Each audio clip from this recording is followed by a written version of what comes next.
We don't play that. I have no information that supports those tweets. The FBI director debunking Trump's live tweets in real time during yesterday's hearing.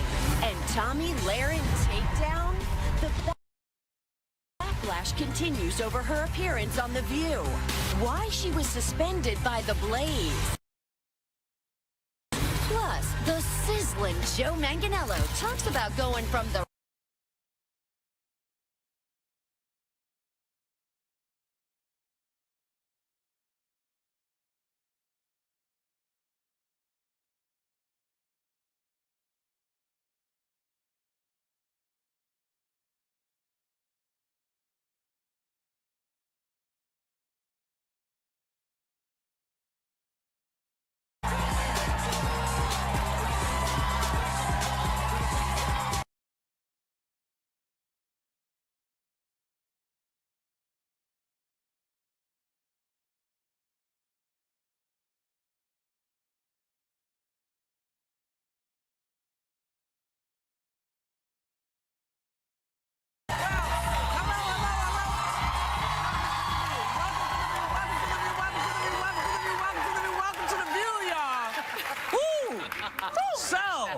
Yesterday,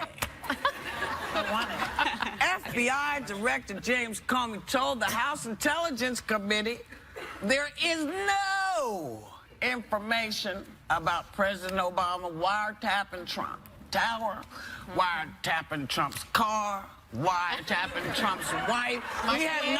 He has not done his microwave. He hadn't done anything to Trump, okay? And they are investigating, however, Russian involvement in the election. He even answered one of you-know-who's tweets in real time. Look at this. Thanks to the modern technology that's in front of me right here, I've got a tweet from the president an hour ago saying the NSA and FBI tell Congress that Russia did not influence the electoral process. So that's not quite accurate, that tweet. I'm sorry, I haven't been following anybody on Twitter while I've been sitting here.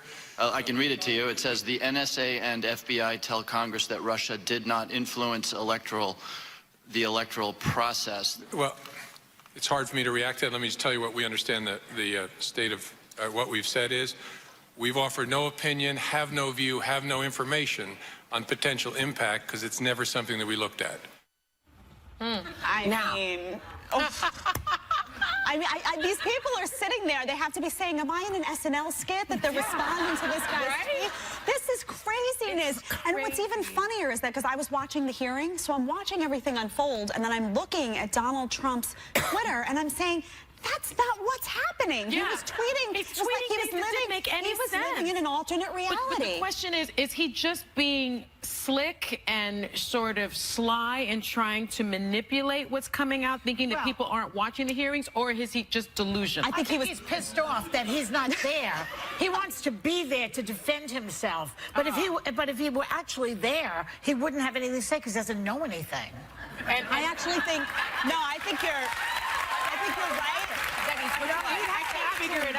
I think your cue about being manipulative. I think the thing is, remember, he views Twitter as his means of getting around the mainstream media. Yes. So he views it as, that's my way. So you know what? He's banking on people not watching the hearing, and they're not paying attention, and his version of the story is what's actually happening. The problem is people are tuned in, though, because they're concerned about Russia intercepting our democratic process. You think so his Trump supporters care? I do, because I would see on conservative media, I was following on Twitter, and they were saying, hold on, that's not what's happening, and they were defending, because there are a lot of conservatives. They were defending what? They were defending Comey and saying, no, pay attention. We are concerned about potential And these are Russian Trump involvement. voters? These are Trump voters. I've heard from a lot of Trump voters that have come to me and said, I like some of what he's doing policy-wise, but I'm very concerned about potential collusion with Russia and interception in our democratic process. His lowered 37% approval rating. But I also think he's banking on the fact that they're not listening closely enough, because his tweets are just enough off that they mean different things. They said there is an investigation of Russian, meddling in the election. The thing they're not saying is that they don't know how it would have affected the outcome. Right. And they've always said that. Right. But the thing is, I think he's trying to manipulate the two to put them together and say, see, that wasn't the case. The bottom line is, nobody wiretapped your ass. Which was the diversion. And that you know, so maybe, Sean Spicer, I know you don't get this, but perhaps an apology to the former commander-in-chief for accusing him of a federal crime. Of a felony. But the problem of a felony. Of a felony. The problem for me is when you know you're wrong, when the FBI, CIA, KFC, LMNP, this didn't happen, and you double down on the lie. Yeah. Because if it means an apology, he's going to go down with the lie. And he will never apologize. But you know what the big takeaway for me is that the Trump administration is under a criminal FBI investigation. Yeah. I mean, that is so significant. And what's interesting is I started looking at and revisiting all those times that Trump surrogates said you can't elect someone under FBI investigation. Remember that was a big thing with Hillary? Yeah. Marco Rubio said, can this country afford to have a president under investigation by the FBI? Think of the trauma that would do to this country. Yeah. Now what is Marco Rubio saying? I'm traumatized, Marco. I'm traumatized. One of the things that's bothering me about this whole thing is that I don't trust Comey. You don't? No. He said yesterday that he was investigating the Russian connections in July. He never said that publicly, but he did say they were investigating Hillary's emails, and he turned the election around. I don't like that about him. He got a lot of backlash for that, though. Well, he should. got And a lot then of this guy Nunez, I believe it's Nunez. yeah. Nunez, who's on the investigation team, along with this guy Adam Schiff, for the Democrat versus Republican. He said, you know, he doesn't know who Roger Stone is. Now, I think he's lying. I think he's a liar, because Roger Stone was a consultant to the Trump administration. Roger Stone is a little bots, as we say in my old neighborhood. Roger Stone has a tattoo of Nixon on his back. Wait, what's a little box? A little bots, crazy. A little bots. You don't know the Bots. word? B-O-T-Z. Yeah. Oh, okay. B-O-X. I think Okay. Un poquito loco. let me say that bots is probably a Sicilian dialect. There must be a real word in Italian for it. Yes, but you can't say it live on television. Okay. Let's go back to the box. Yeah. Anyway, I don't think that these people should be investigating this. I think they need a special prosecutor. Somebody. They need that, but I'm actually happy with Comey. I'm happy with him because he's proved himself to be Better than you thought. Well, I know that I didn't like what he did with Hillary. You know, No. but now to me, I see that he's not dealing with whether he likes you or not. He's dealing with the law. Well, that's always been his consistent. reputation. And that's what I see. I didn't like what he did, but for him, he was acting within his law. The rest of these folks, I don't know what the hell's going on. But the compulsive tweeting is one of the many things concerning people. And Deepak Chopra is the latest person. Oh, yeah. Yeah. After to Troy Barr. ask that you know who undergo like mental evaluation. Yeah. Because people feel, you know, people are concerned about the fact that in face of facts, what does this mean if he sees on Fox News, say, that, I don't know. That your microwave is surveilling you?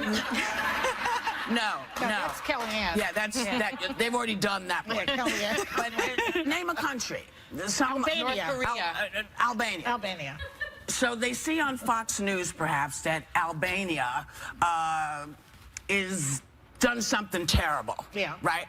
He then finds out that it's fake news. But he's going after Albania anyway because he saw it on Fox News. So now how do we stop him from dropping a bomb somewhere if he cannot appreciate the fact that they have proved it not to be so? Well, that's a concern. Article 4 of the 25th Amendment of the Constitution says that the president can be removed by 2/3 of a vote of Congress if they find that he is incompetent. And so, I mean, it's something that's never been used before. Well, he has to stop. Never I've been said for a used, long but- time, very dangerous, this tweeting, because not only do you have to worry about what he may do, but you're dealing with allies, you're dealing with enemies, you're dealing with people who may read those tweets But and this say, is- you're jeopardizing my money, my relationship with other Forget countries. about the Very tweeting. scary. It's about the facts. If Comey has said They've all said this hasn't happened. Right. Yeah. He's doubling down on He's the fact that he paranoid. He's got it. believes. But is it well, paranoid? that's- That's very Nixon manipulative. well, this is delusion. to me. Yeah, but it's also that's how he won the election, because there were a lot of things about his record that many people on the right, center, left were all calling attention to and saying maybe this isn't your guy, and he won by giving people an alternate version of realities. That's where his success He was. won. does Well, he we really don't know know. this? We don't know Video why. game. We Joyce don't always really said, know no, how he won. Well, I that's how he won the believe- primary. just I'll tell say you I believe that an alternate, what's the word, version of reality is called psychosis. I think that's what the definition Well, is. that's the point. You know, that's the point. Or he's just become a really good politician, and he No, recognizes no, that's wait. how Listen, he when wins. you're the president of the United States, and someone, have you ever seen Fail Safe? It's a great movie with Henry Fonda. Yeah. Henry Fonda is the president. He has to say to the guys who are flying, they're about to go bomb someplace in Russia, I believe it is, and they discover that it's not. He needs to call them back. He can't get them to come back because they don't believe him. Right. Okay, so when you look at something like that and you think, okay, if we can't depend on you to say we need to press this button because you've actually moved it in your head and you've talked to the right people and you've gotten the facts, if you're not going to get the facts, you shouldn't have the codes. But you know, let me ask you something. shouldn't have the code. Let me ask this panel. At what point do you think that the Republican Party will see that this guy is, until he's drooling at the Oval Office, I'm concerned. as he's wearing a tinfoil hat? When will they say, hey, When you replace them, and when you replace those congressmen and senators who are not listening, I know, but it's going to take us 2 years.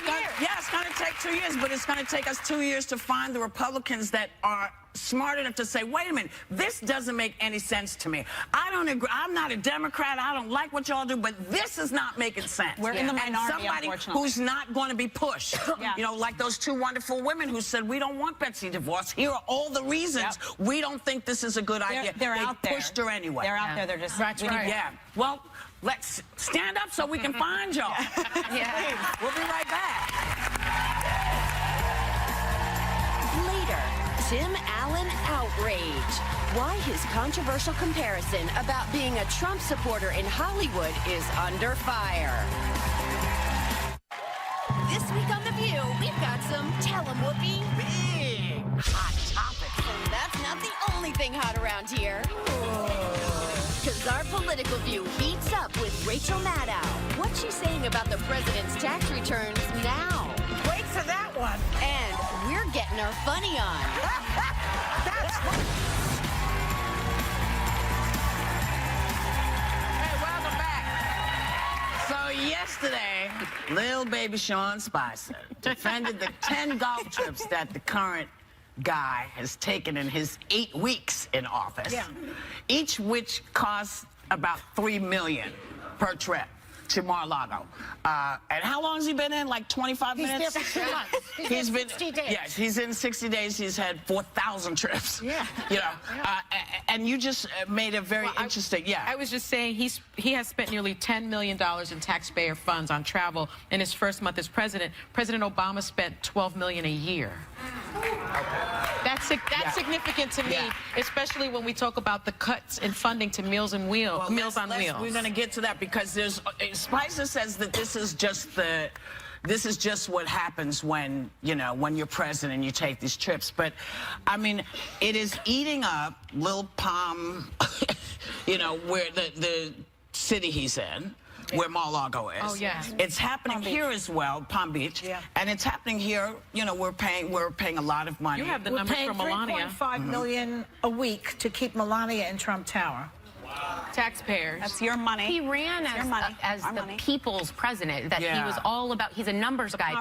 He kept saying, "I'm a businessman. I know numbers." Yeah. As someone that's aware of all those things and donating his now it looks very small, $400,000 income to a charity, that doesn't even cover any Secret Service for a few days. Where that check is. And I'll tell you why, because he's a phony. Because this is how you spot a fake fiscal consultant.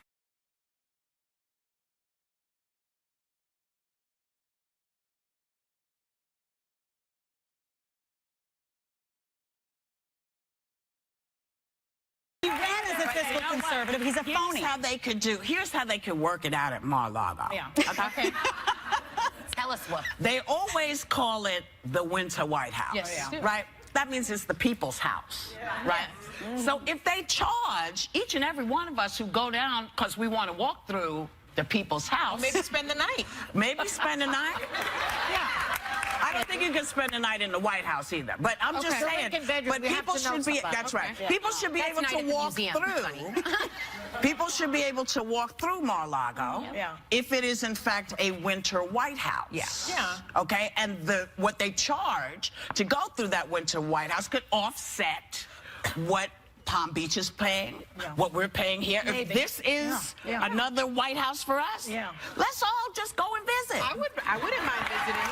I mean, the other thing that we're spending money on, I was reading today, someone can back me up, I think, the whole Trump family went on a ski vacation, and that's costing money also. So, you know, to just quote Mulvaney, that guy who said, why should the single mother in Detroit have to pay for people's food on Meals on Wheels? yes. I say unto you, Mulvaney, why should the woman in Detroit, a single mother, have to pay for Hans and Fritz's vacation? Yeah, right. And this is one thing, you know, Meals on Wheels, as I've said before, means a lot to me and my family. Trump has already spent enough on trips to Mar-a-Lago this year to pay for 6,000 people to get Meals on Wheels for an entire year. Wow. 6,000 people, and Let me that's where the add this- cuts are. Let me add this to you. You know, he's taking these golf course meetings and not at the White House. He's making sweeping cuts. And so here's what he's removing, as you know, public funding. Yes. Okay. So without that funding, here's what we would not have had. The Vietnam Veteran Memorial. Critical funding for plays like Rent, Sesame Street, the King Tut exhibit, and Alice Walker, because she got a grant to write The Color Purple. Yeah. None of those things would have happened Yeah. without public funding. Yeah. So people aren't eating, and Sean Spicer also called Meals on, was it Meals on Wheels? He called it a cute program. He said, I know it's good to talk about cute programs like Meals on Wheels. Dude. Come on.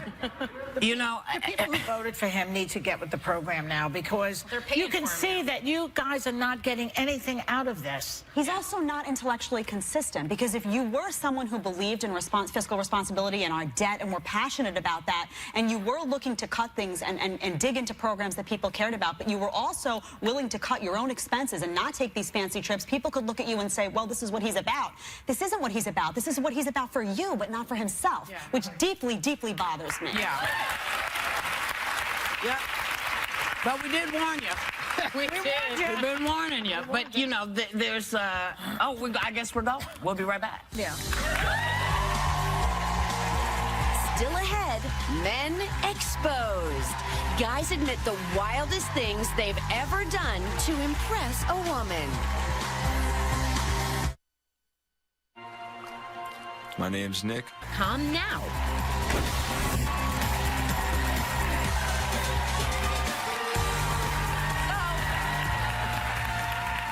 Just because we think this is the silliest thing ever, there is something out there that is saying that men need booze in order to be social. They need to have drink. Oh.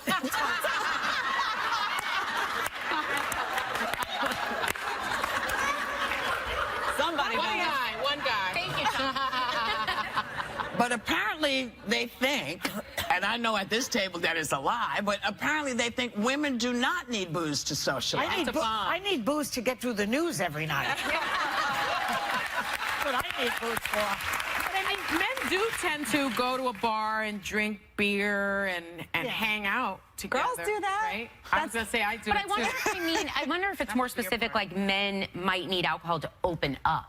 Oh. Like that would be a That's right. layer that could be a little deeper. If you want to be social, like a little going deeper, maybe they do need that to Now, feel what a does little. that mean, going deeper? I mean,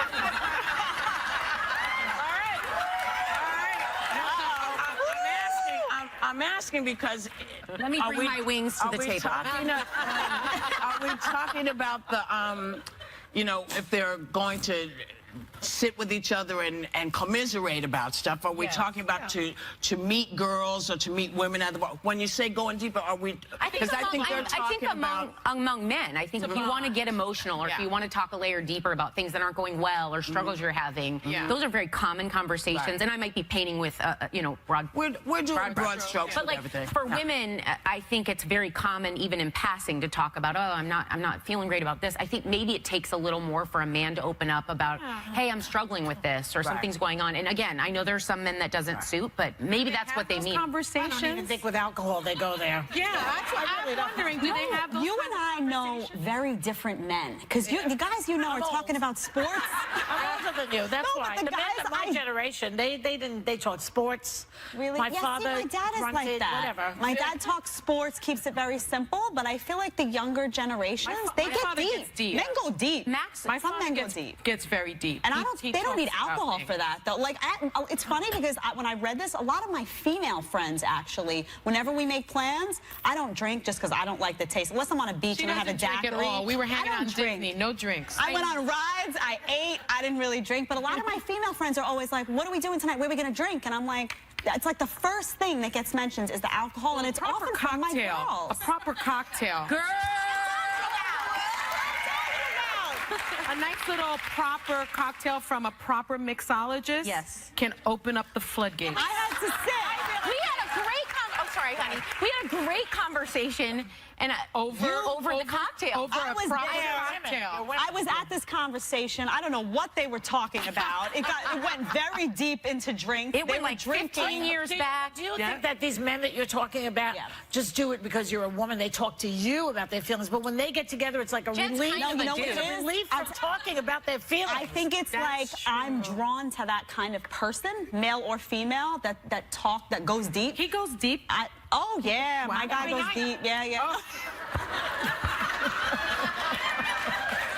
Help me, someone help me. Don't put me on camera.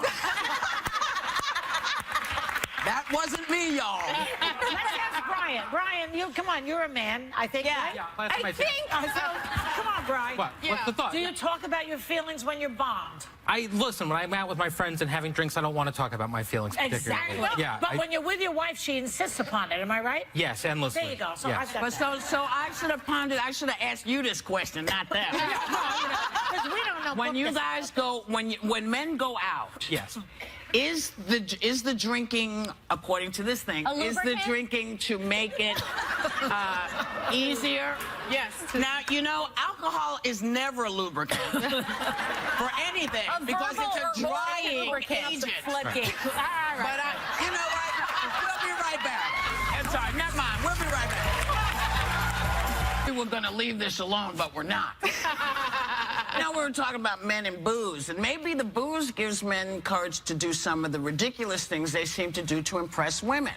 A guy in Australia jumped into the crocodile-infested waters to show off for his girl. Dummy. I mean, it's like, and I guess, he recovered, but you know, we don't know what he lost when he jumped in that water. We don't know what a crocodile got.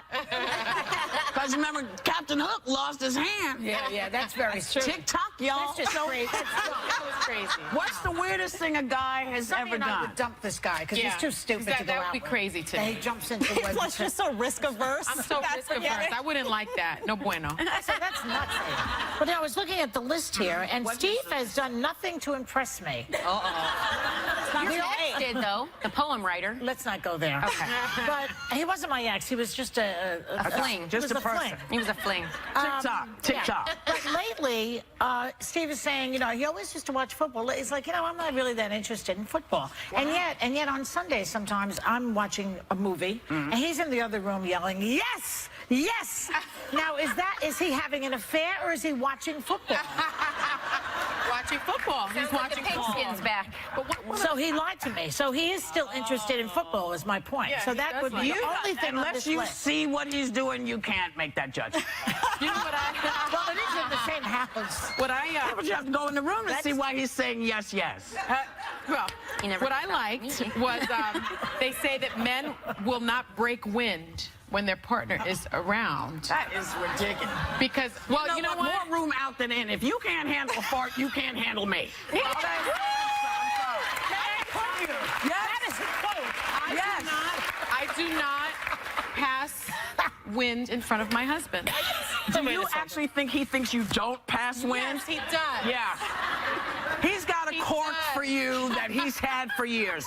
Listen, you can, you know, I understand some people think it's not good, but let's not pretend that you're not passing it when you need to pass it. I mean, I will tell you, I hold it in to the point of pain. Why? So as not to... You know he knows that you do it. No, he doesn't Manny, know. Manny. Safe fart. Can somebody make sure, put my face so I can see it, so I can talk to Manny. Manny, your wife farts.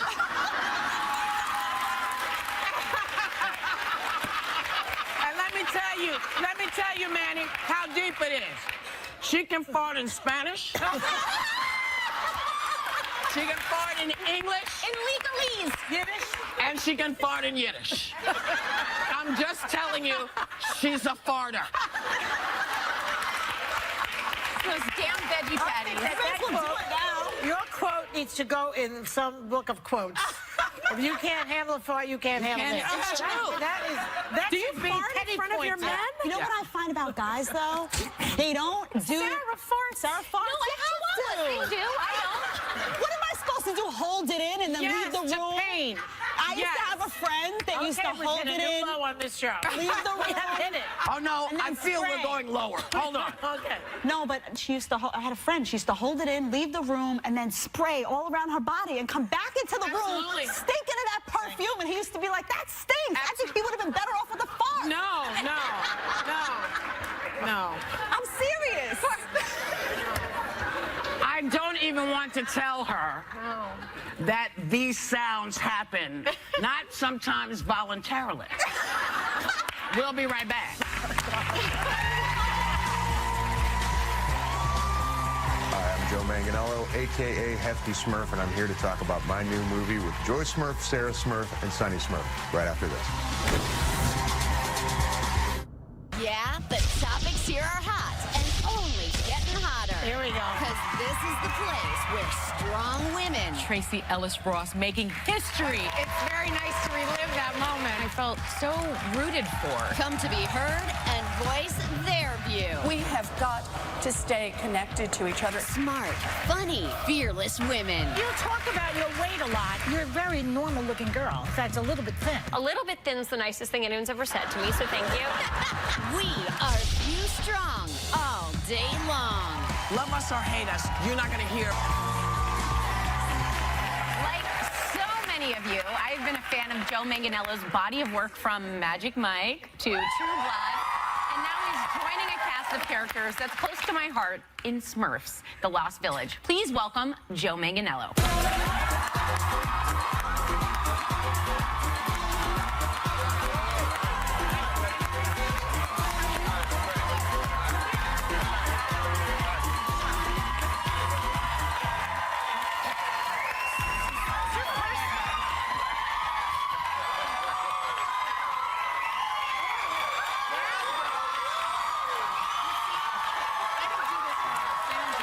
Would you believe us if we said they do that for us every day? Yeah. Every day. Every day. Every day. Wow. Hi, everybody. Doing that special for him. Yeah. You've never been here before, I know. right? Do you like it when they carry on like that, or what? Jeez, wow, thank you. My first time here. So that was nice. Well, as you can see, you know, there are a lot of women out there who'd like to get a piece of you. But you happen to be married to the lovely and talented Sofia Vergara. But I have a question for you, because we were talking about this before.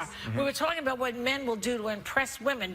What do you do to impress Sofia Vergara? Oh, boy. Well, I'm a pretty romantic guy. Yeah? So, Thanks, like we needed another no, but you know, it's like I waited my whole life to find the right person for me, and now that I found her, I like to let her know that. Yeah. All the time. So what do you do? Flowers? Yeah, just, you know, random flowers here and there, and then when the big dates happen, I like to go all out. I Yeah, but read, the list is like this. Have you stopped swearing?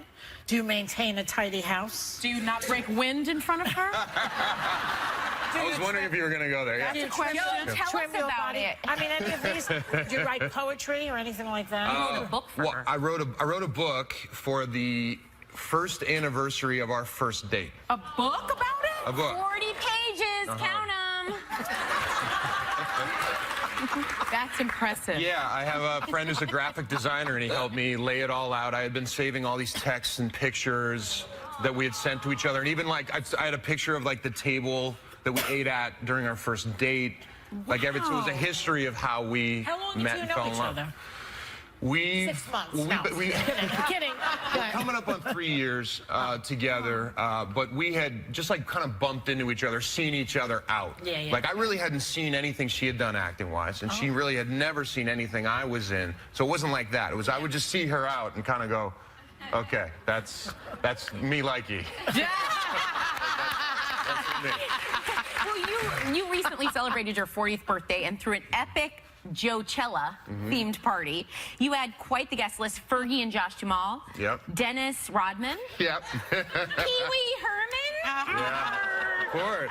And we hear you even sang a little Backstreet Boys. I did. Steel Panther, who's like, if you don't know about Steel Panther, they're the greatest band in history. Like they think they're in the 80s. And they do this kind of, it's like half comedy routine, half like just shredding every favorite 80s metal song of all time. So they did awesome. they did an 80s metal version of I Want It That Way by the Backstreet Boys, Which is your big song. I mean, which was my big number at one point. And I got thrown up on stage and sang with them. And what was crazy was my director, the director of Magic Mike XXL, Greg Jacobs, who was at my party, was in the crowd filming me. So my director's filming me doing another for a second time. Backstreet Boy routine, yeah. But you didn't bring the Cheerios. The Cheetos, yeah. Or Cheetos. No Cheetos, yeah. There was some water balls. Okay. So let's talk about this new movie, which, you know, considering your body of work, they were screaming about. Your body of work doesn't exactly scream Smurf. Murph. Like the workout Murph? Yeah. With the weight vest, yeah. Sorry, it doesn't scream Smurf. I can't even say it. But you are in the Smurf movie. It's Yeah. fantastic. I am, yes. It's fantastic. How would you get involved in a film like The Smurfs? Well, I got a call from Sony, and after doing all of these adult-themed projects, I think that everyone was screaming about. You know, I have a niece who's 2.5, and I have a nephew who's 2, and they're not going to be able to see anything Uncle Joe has done. Not yet. No, not yet. Maybe forever. and so for me, it was really important to do something that they could see. And I'm also on the board of trustees for Pittsburgh Children's Hospital. Now go back to the hospital. Thanks. So let's watch a clip. Can we watch? You want to finish that thought there? Oh no, I was going to say, and I go back to the hospital all the time, and the kids have no clue who I am, which is not why I do it, obviously. But it would be nice if I could do something like this to bring back to the kids, and I got to do that last week. So let's watch a clip. Yeah. I'd like to see Let's it. all go have some fun. So cute. And you're hefty. I'm Hefty Smurf. You're Hefty Smurf. Yeah. Yeah, and you may not know this, but last October I was Smurfette for Halloween. Oh, yes, yes, So if you want to discuss Oh my God. but before we go, Wait, there was a Halloween that I painted myself red. And for like a week afterwards, I looked down at the shower drain, and it was like pink. That stuff will work its way out for about a week. Yeah, okay. Shades of green and blue and everything. But before we go, we've got a quick lightning round. Oh, gosh. Okay. Speed is the key here. Ready? Biggest fear? Probably being publicly humiliated. Hidden talent? I do lots of voices and impersonations. Most annoying habit? I have none. Ask my wife. Oddest job? Oddest job? Oddest job, at 16 years old, I used to get hired to dress up like Captain Morgan and get people drunk at bars. Last person you texted?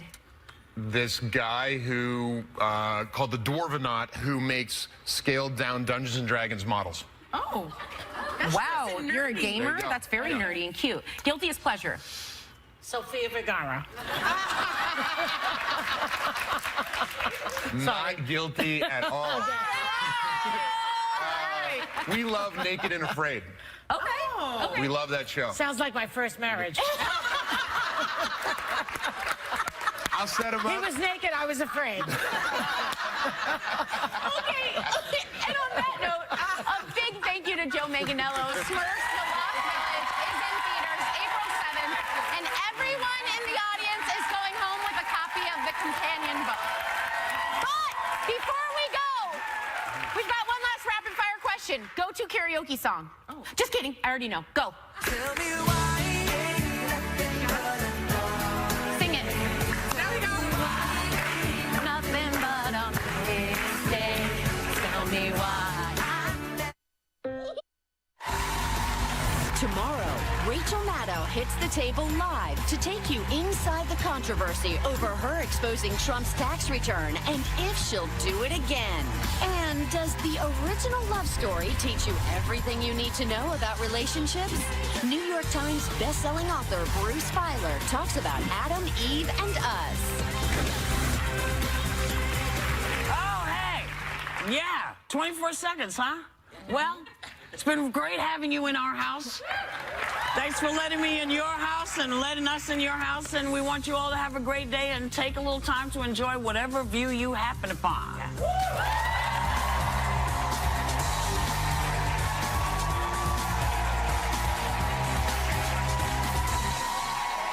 Are your kids financially ready for the future?